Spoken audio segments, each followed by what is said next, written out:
Spain से Donald Trump चिढ़ गया है।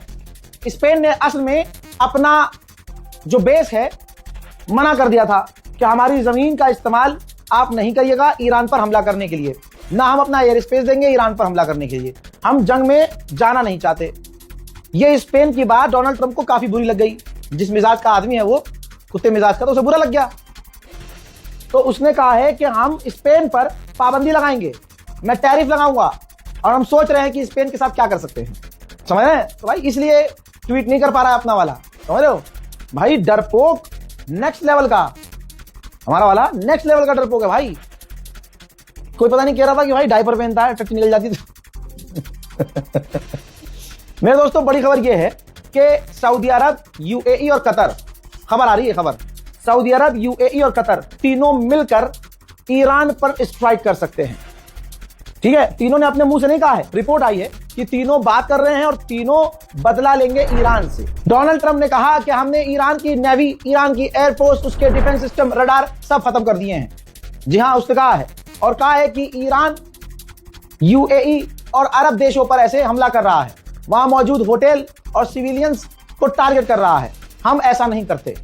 हालांकि ये गुलाबी सुअर ये नहीं बोल रहा कि तुम ऐसा नहीं करते, बल्कि ये बोलो कि तुम्हारे अलावा कोई ऐसा नहीं करता। ईरान में 160 लड़कियों के हॉस्टल पर तुमने हमला किया और 160 लड़कियां शहीद हो गई, दुनिया देख रही है।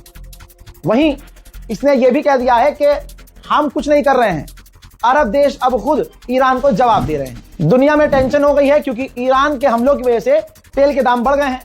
दुनिया मिलकर ट्रंप को गाली बक रही है कि इसकी वजह से हुआ है, तो उसकी भी ट्रंप ने सफाई दी है, बल्कि सफाई देनी पड़ गई है कि पूरी दुनिया में जो तेल के दाम बढ़े हैं ये सिर्फ कुछ टाइम के लिए है, बाकी सब नॉर्मल हो जाएगा। ट्रंप ने दावा किया है, हालांकि आज तक इसका कोई दावा सही नहीं निकला। ट्रंप ने दावा किया है कि ईरान इवेंचुअली आखिर में हथियार डाल देगा। अब देखिए ट्रंप ने क्या कहा, ईरान की नेवी खराब कर दी, ईरान की एयरफोर्स मिटा दी, ईरान के हमने ड्रोन खत्म कर दिए, रडार खत्म कर दिए। ठीक है, ट्रंप ने अभी तक ये बोला। मैं ऐसे इसका झूठ दिखाता हूं आपको। अगर ईरान इतना बेकार हो गया है तो इराक में इरबिल में अमेरिका के बेस पर ईरान ने थोड़ी देर पहले फिर हमला कैसे कर दिया।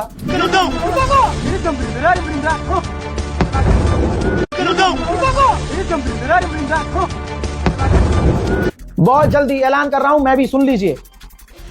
ईरान के सुप्रीम लीडर नए बहुत जल्दी चुने जा सकते हैं। वोटिंग फाइनल स्टेज पर है और ये वोटिंग किसी हॉल में एक साथ फिजिकली बैठ के नहीं हो रही है, रिमोटली हो रही है, यानी ऑनलाइन हो रही है। सारे लीडर अलग अलग जगह बैठे हैं।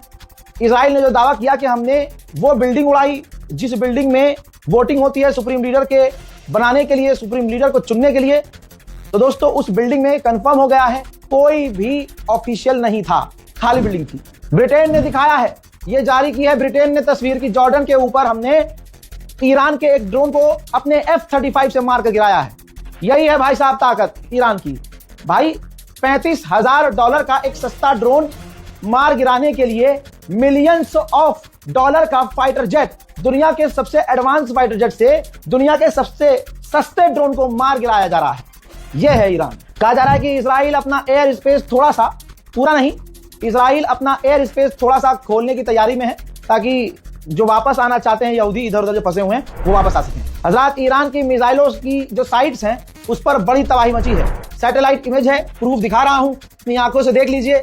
ईरान की जो सैटेलाइट इमेज है वो दिखा रही है कि ईरान के जो मिसाइल वाले एरिया हैं, जहां से ईरान मिसाइल लॉन्च करता है, रॉकेट लॉन्च करता है, वहां पर तबाही मची है, जला कटा आपको नजर आ रहा होगा। अमेरिका और इजराइल ने मिलकर ईरान की मिसाइल्स को निशाना बनाया है, मिसाइल लॉन्चर्स को निशाना बनाया है। इजराइल ने लेबनान के एक ऑफिशियल थे, कुछ फोर्स के कमांडर जो लेबनान के लिए थे लेकिन तेहरान में थे, तो इजराइल ने बताया कि हमने उनको निशाना बनाकर कत्ल कर दिया है। इजराइल ने ईरान को या ईरानी फाइटर्स को अगले 24 घंटे तक का समय दिया है कि जो भी ईरानी या ईरान का लड़ाका लेबनान में है, अगले 24 घंटे के अंदर वो लेबनान खाली कर दे, वरना अगले 24 घंटे के बाद उन पर हमला कर दिया जाएगा। ओमान ने कहा है कि अभी भी हम चारों तरफ से सबके टच में हैं, लगातार बात चल रही है और अभी भी मौका है कि बातचीत करके सीज फायर हो सकता है।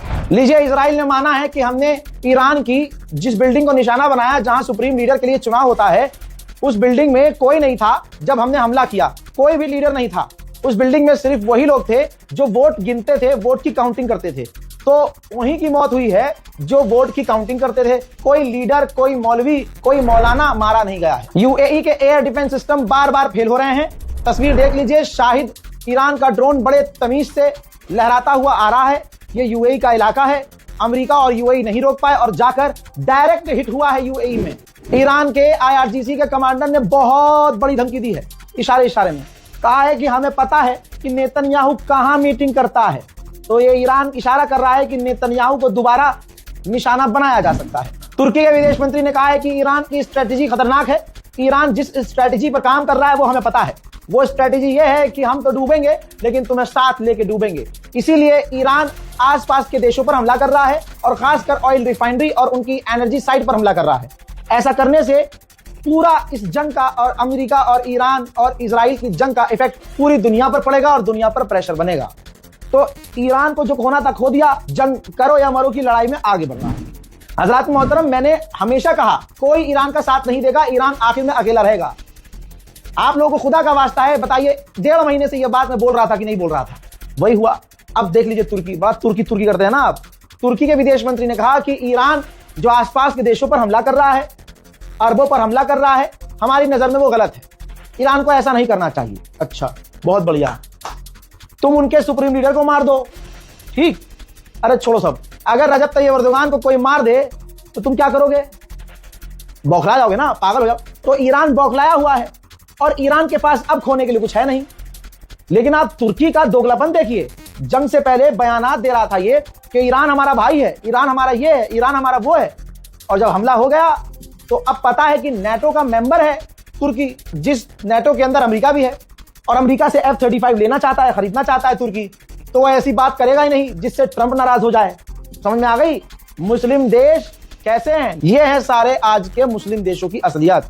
सब डोनाल्ड ट्रंप और नेतन्याहू के आगे नाच रहे हैं, मुजरा कर रहे हैं। जितने भी अरब और मुस्लिम देश हैं, सबका यह हाल है। आप कहेंगे भाई वो हमारा भाइयों बहनों कहां है? भाई वो भी है इसके अंदर। असल में वो ये वीडियो बना रहा है मोबाइल से। स्टेट ऑफ हॉर्मुज को ईरान ने बंद कर दिया है, तो अमेरिका सोच रहा है कि स्टेट ऑफ हॉर्मुज में भारी तैनाती की जाए। जो समुद्री जहाज जा रहा हो उसके साथ अमेरिका के वॉरशिप और नेवी शिप भेजी जाए, बंदूक लेके, तोपे वोपे लेके पूरा उनको रेस्क्यू करके वहां से निकाला जाए। रिपोर्ट अब ये आई है, बहुत बड़ी रिपोर्ट है।